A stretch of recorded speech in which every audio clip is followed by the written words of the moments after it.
পুনর্জন্মের ধারণা অনুযায়ী যদি কেউ নিজের নির্ধারিত সময়ের আগে মারা যায় তাহলে তার আত্মা পুনর্জন্ম নিতে পারে না। তাদের আত্মা এক ধরনের মধ্যবর্তী জগতে আটকে যায়, যা অদৃশ্য জগৎ আর মানুষের জগতের মাঝামাঝি। এই কারণেই ঘুরে বেড়ানো আত্মারা অনেক সময় মানুষের সামনে এসে ভয়ঙ্কর অভিজ্ঞতা তৈরি করে।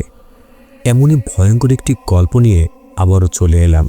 এখানে একটা গুরুত্বপূর্ণ কথা, এই মুভিটি সেরা কোনো হরর সিনেমা নয়, কিন্তু আমি নিশ্চিত এটা সবচেয়ে ভয়ঙ্করগুলোর মধ্যে একটি। তাই প্রস্তুত হয়ে যান, কেননা আমরা প্রবেশ করতে যাচ্ছি এক ভয়ঙ্কর অভিশপ্ত অ্যাপার্টমেন্টে। আপনারা যারা চ্যানেলে নতুন এসেছেন তারা চ্যানেলটিকে সাবস্ক্রাইব করতে পারেন। এছাড়া ফেসবুকের পেজটিকে ফলো দিয়ে রাখতে পারেন, যার লিঙ্ক আমি ডিসক্রিপশনে দিয়ে দেব। সেখানেও রয়েছে অনেক ভয়ঙ্কর কিছু গল্প।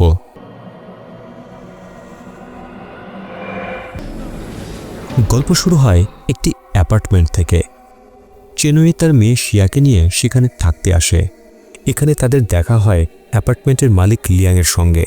শহরের একটু বাইরে অবস্থিত এই অ্যাপার্টমেন্টটি খুব সাধারণ, সুবিধাও কম, তবে থাকার মতোই।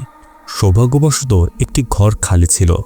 ঘরটির ভেতরে খুবই স্যাঁতসেঁতে, অন্ধকার এবং নির্জন। ঘরের ভেতরে এক ধরনের নেতিবাচক শক্তি অনুভূত হচ্ছিল।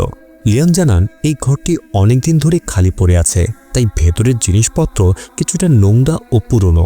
এটা স্বাভাবিক, কিন্তু একটা বিষয় চেনের অস্বস্তি লাগে। লিয়াং সেখানে সিগারেট ধরালেন, যদিও শিয়া এখনও ছোট। তিনি ইচ্ছে করে সিগারেট জ্বালিয়েছেন যেন ঘরের ভেতরে থাকা অশুভ শক্তি দুর্বল হয়ে যায়। ইন্দোনেশিয়া সহ অনেক জায়গায় বিশ্বাস আছে ভূতের জায়গায় সিগারেট জ্বালিয়ে রেখে দিলে অশুভ শক্তি কমে। চেন এসব বিশ্বাস করে না, তাই লিয়াং চলে যাওয়ার পর সে সিগারেটটি নিভিয়ে দেয়। কারণ যাই হোক, সিগারেট স্বাস্থ্যের জন্য ক্ষতিকর। কিন্তু চেন বুঝতে পারেনি এই কাজের মাধ্যমে সে সেখানে থাকা অদৃশ্য সত্তাকে বিরক্ত করেছে। এরপর থেকেই তার মেয়ে শিয়ার আচরণ অদ্ভুত হয়ে যায়। সে এক কোনায় বসে একা একা খেলতে থাকে। চেন ডাকলেও সে কোনো সাড়া দেয় না। একদিন চেন নিচে বেসমেন্টে কাপড় ধুতে যাচ্ছিল। সেখানে সে একটি অদ্ভুত ঘর দেখতে পায়। ঘরটি চেন দিয়ে বন্ধ, আর চারদিকে কাগজের লেখা মন্ত্র লাগানো, যেন সিল করে রাখা হয়েছে। চেন কাপড় ধোয়ার সময়ও একটা অদ্ভুত অনুভূতি পায়।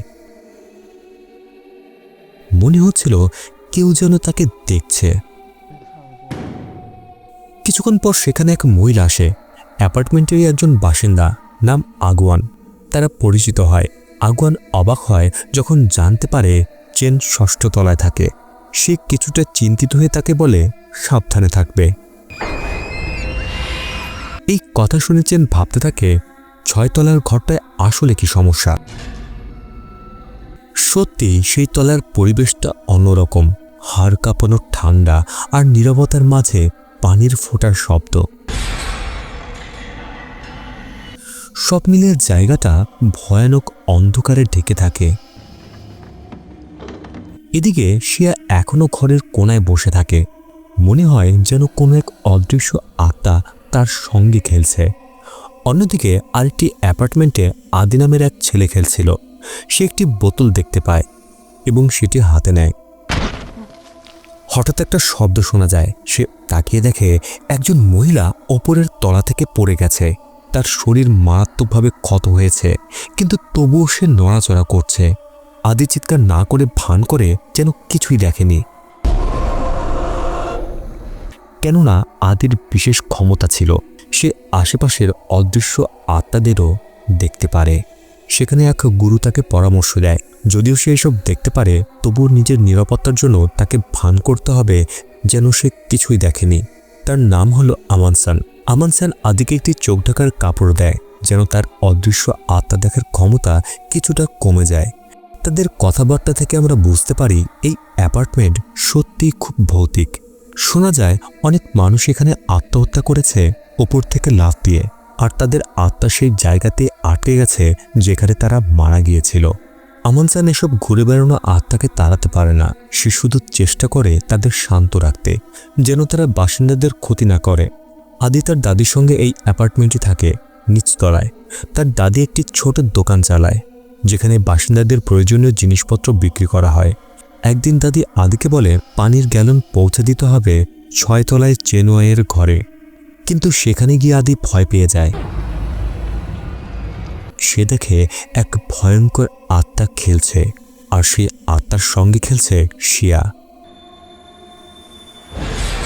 চেন আদির আচরণ দেখে কিছুই বুঝতে পারে না, সে জানে না আদি কি দেখেছে।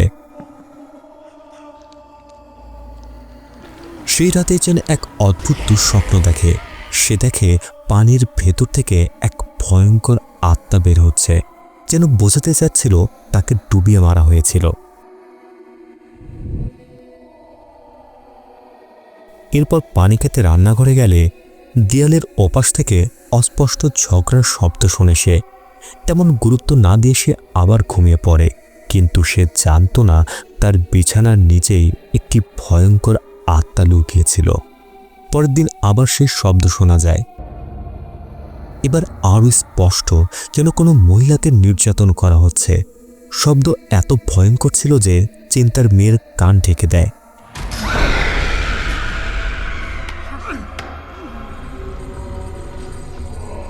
একদিন বাইরে তারা আরেক বাসিন্দার সঙ্গে দেখা করে।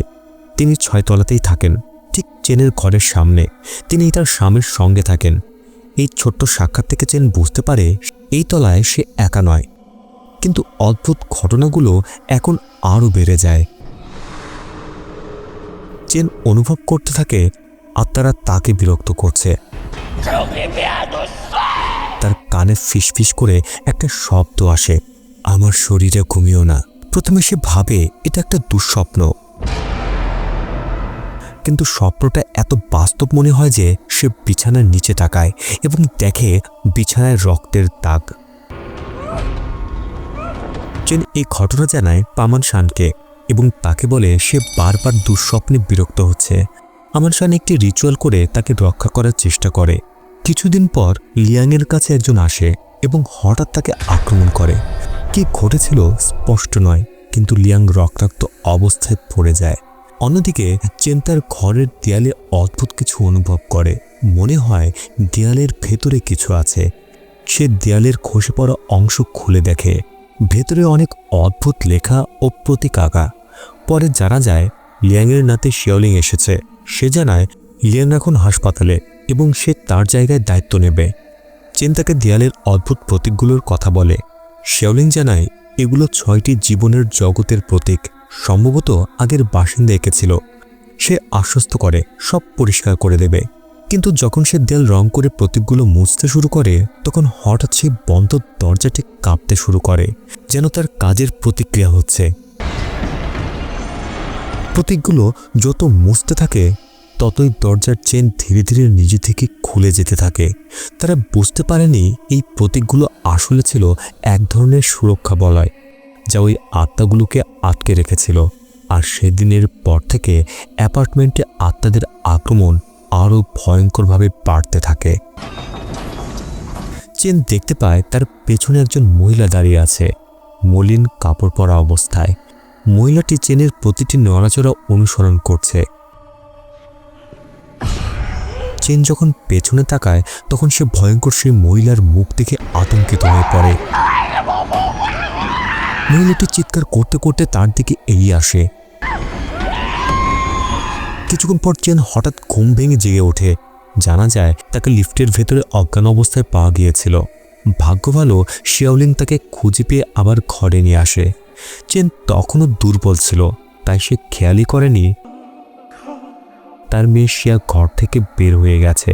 যে অদৃশ্য সত্তাকে শিয়া এতদিন কল্পনার বন্ধু ভাবত, সেই শিয়াকে নিয়ে যায় সেই নিষিদ্ধ ঘরে। এরপর পুরো অ্যাপার্টমেন্ট কেঁপে ওঠে এক ভয়ঙ্কর কম্পনে। সবাই আতঙ্কে বাইরে বের হয়ে যায়। চেন তখন জেগে উঠে বুঝতে পারে শিয়া নিখোঁজ। কিছুক্ষণ পর আদি শিয়াকে নিয়ে আসে।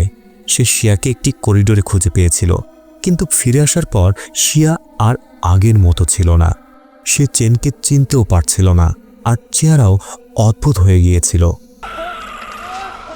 অবশেষে চেন বাধ্য হয়ে শিয়াকে আমান শানের কাছে নিয়ে যায়। অনেকক্ষণ চেষ্টা করার পর শিয়াকে অবশেষে স্বাভাবিক করা হয়। এর পরের দৃশ্যে আমরা দেখি মিং নামের এক ব্যক্তি তার স্ত্রী চেন ও শিয়াকে খুঁজছে। জানা যায় আগে মিং শিয়াকে দত্তক নিয়েছিল, কিন্তু কোনো কারণে চেন তাকে নিয়ে পালিয়ে আসে। আবার অ্যাপার্টমেন্টে ফিরে আসি। চেনের পাশের ফ্ল্যাটে এক নারী বাসিন্দার কাছে ভাড়া তুলতে একজন লোক আসে। সে সময় মহিলাটি একাই ছিল। লোকটি ভেতরে ঢুকে ভাড়া দাবি করে, কিন্তু মহিলাটি টাকা দিতে পারেনি। এখান থেকে প্রকাশ পায় লোকটির খারাপ উদ্দেশ্য। সে প্রস্তাব দেয় টাকা না দিয়ে তার সঙ্গে রাত কাটাতে। ঠিক তখনই বাথরুম থেকে অদ্ভুত শব্দ শোনা যায়। লোকটি সন্দেহ করে, কারণ তার মনে হচ্ছিল ঘরে আর কেউ নেই। মহিলাটি তাকে বাথরুমে ঢুকতে বাধা দেয়, কিন্তু সে জোর করে ঢুকে পড়ে। বাথরুম খুলতেই তীব্র পচা গন্ধ বের হয়। পর্দা সরাতে সে স্তব্ধ হয়ে যায়। ভেতরে পড়ে আছে একটি মহিলার মৃতদেহ, আর সেই মৃতদেহটি ছিল এই মহিলারই। অর্থাৎ ওই ঘরের বাসিন্দা আসলে 3 দিন আগেই মারা গেছে।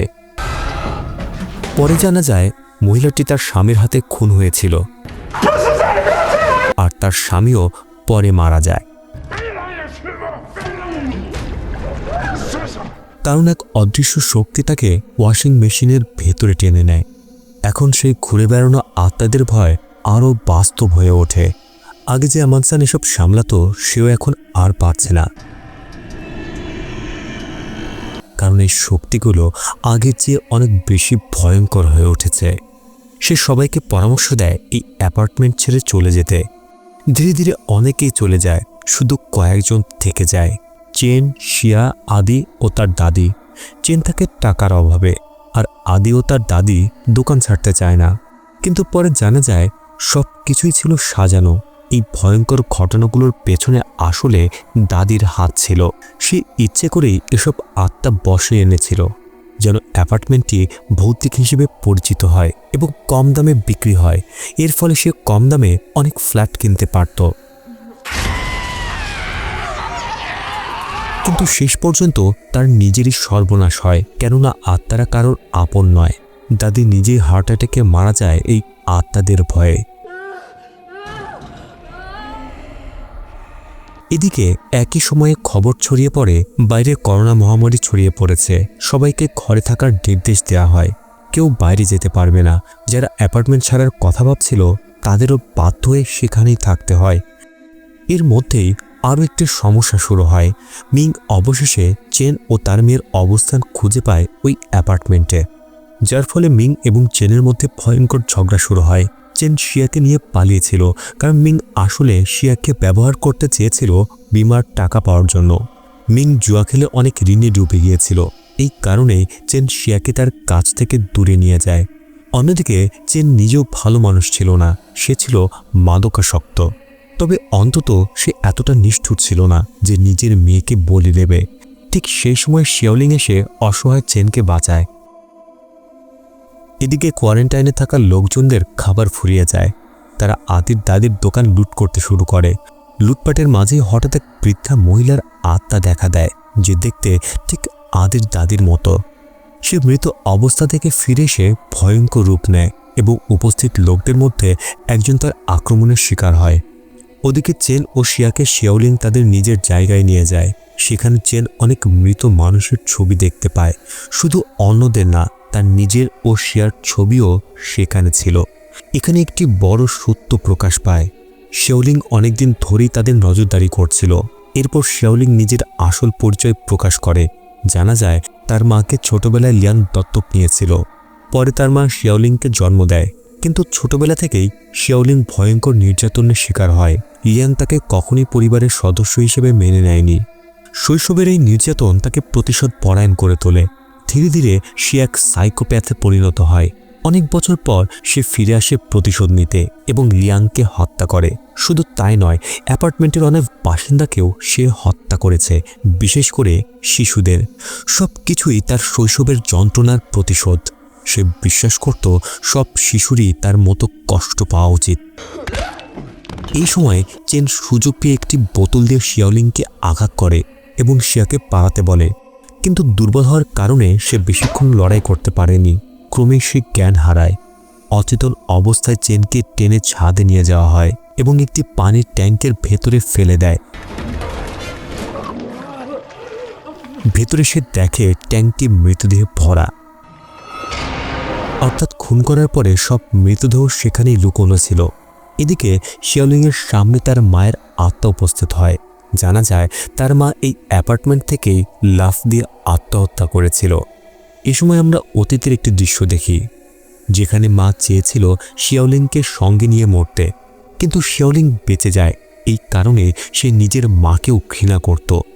তার মা এই সিদ্ধান্ত নিয়েছিল শুধুমাত্র তার সন্তানকে লিয়াংয়ের ভয়ঙ্কর নির্যাতনের হাত থেকে বাঁচানোর জন্য। তারা দুজনেই নিয়মিত নির্যাতনের শিকার হতো। অবশেষে তার মা ভাবতে শুরু করে মৃত্যুই এই যন্ত্রণা থেকে মুক্তির একমাত্র পথ। এদিকে পানির ট্যাঙ্কের ভেতরে চেন হঠাৎ মৃতদেহগুলো নড়াচড়া করতে শুরু করে। তার ট্যাঙ্কটিতে ধাক্কা দেয় এবং ট্যাঙ্কটি ভেঙে নিচে পড়ে যায়।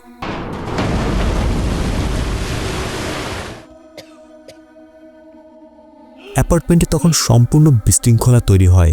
এক ভয়ঙ্কর শক্তি পুরো জায়গাটাকে কাঁপিয়ে দিচ্ছিল। শিয়াওলিং তখন শিয়াকে ধরতে তাড়া করে। ঠিক নিষিদ্ধ দরজার সামনে হঠাৎ দরজাটি নিজে থেকেই খুলে যায়।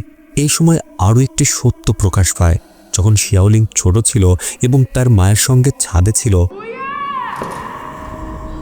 আসলে সেই ইচ্ছা করে তার মাকে ধাক্কা দিয়ে ফেলে দেয়। অর্থাৎ ছোটবেলা থেকে তার ভেতরে প্রতিশোধের আগুন ছিল।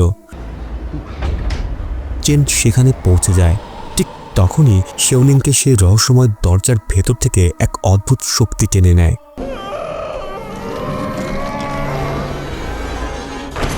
কিন্তু এখানেই শেষ নয়। এক প্রবল বাতাস সবকিছু টেনে নিতে শুরু করে। চেন, শিয়া, এমনকি মিং কোনোভাবে নিজেকে বাঁচিয়ে নেয়, কিন্তু নির্মমভাবে নিজের মেয়েকে রেখে পালিয়ে যায়। কিছুক্ষণের মধ্যেই চারদিকে নীরবতা নেমে আসে, অন্ধকার ছড়িয়ে পড়ে, আর চেন তার মেয়েকে হারিয়ে ফেলে। অন্যদিক থেকে ঘুরে বেড়ানো আত্মারা এগিয়ে আসতে থাকে। এদিকে মিং লুকিয়েছিল, কিন্তু শেষ পর্যন্ত সে এক ভয়ঙ্কর আত্মার হাতে মারা যায়, যে একটি লাশের ব্যাগ থেকে বেরিয়ে আসে। চেন শিয়াকে বাঁচানোর জন্য লিফটে ঢোকে, কিন্তু দুর্ভাগ্যবশত লিফট মাঝপথে আটকে যায়। অশুভ শক্তিটি শিয়াকে বলি হিসেবে নিতে চায়। এখন চেনের সামনে দুটি পথ, সে কি শিয়াকে তুলে দেবে নাকি নিজের প্রাণ দেবে। শেষ পর্যন্ত চেন সিদ্ধান্ত নেয় সে শিয়াকে বাঁচাবে আর নিজের আত্মা সেই ভয়ঙ্কর সত্তার কাছে উৎসর্গ করে দেয়। ঠিক সেই সময় আদি এসে লিফটের ওপরের দরজা খুলে দেয় আর দ্রুত শিয়াকে ওপরে তুলে নেয়। কিন্তু শেষ পর্যন্ত চেন আর উপরে উঠতে পারে না, যার ফলে সে মারা যায় এবং চিরদিনের জন্য এক ঘুরে বেড়ানো আত্মায় পরিণত হয়। এই গল্প শুধু কোনো ভূত প্রেতের গল্প নয়, এটি মানুষের অন্ধকার দিকের প্রতিচ্ছবি। এই অ্যাপার্টমেন্ট যেন পৃথিবীর এক ছোট নরক, যেখানে একত্রিত হয়েছে অবহেলিত মানুষ, অপরাধী আর প্রতিশোধে জ্বলা আত্মারা। শুরু থেকে শেষ পর্যন্ত একটি ভয়ঙ্কর সত্য দেখানো হয়েছে। সবচেয়ে বড় ভয় আসে না আত্মা থেকে, বরং আসে জীবিত মানুষের ভেতর থেকে। এই জায়গায় আমরা দেখি কিভাবে অপরাধ একে অন্যের সঙ্গে জড়িয়ে আছে। তাদের লোভ, যে আত্মাদের ব্যবহার করে সম্পত্তির দাম কমাতে চেয়েছিল। মিংয়ের নোংরা উদ্দেশ্য, যে নিজের দত্তক সন্তানকে বিমার জন্য বলি দিতে চেয়েছিল।